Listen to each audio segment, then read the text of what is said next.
Ek dink ek hou van die unknown daarvan.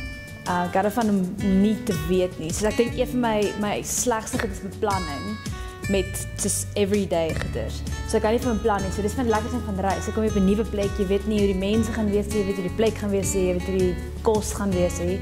So alles is nie deeltyd. Ja, ek hou van 'n plek wat ek nog nie by was nie, want dan ek sien nie weer daar. Maar een van die lekkerste plekke wat ek dink ooit was is Mosambiek. Dis een van die lekkerstes, ja.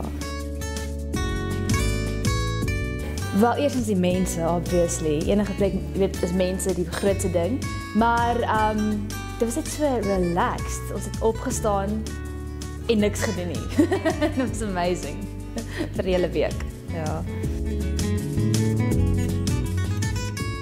Ja, ek het. En een van die plekke waar ek die graagste wou gaan was Parys geweest, want toe ek klein was, my pa is 'n modenavorser, so hy gaan 'n hele paar keer per jaar Parys toe. So toe van kleins af wou ek nog naar Parys gegaan. So hierdie jaar het ek die geleentheid gekry. Ons het in Februarie gegaan.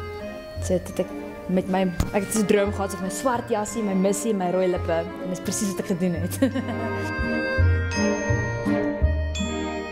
Toe ek aangekom het, ons eerstens ons vlug was vertraag met 4 ure en ons het afgespreek om my pa voor die Notre Dame te ontmoet. So ons het letterlik gehardloop, gehoop hy is nog daar, hom gekry, Sephora toe gegaan, vir my rooi lipstiek gekoop, ek het dit aangesit en toe gaan lunch ons.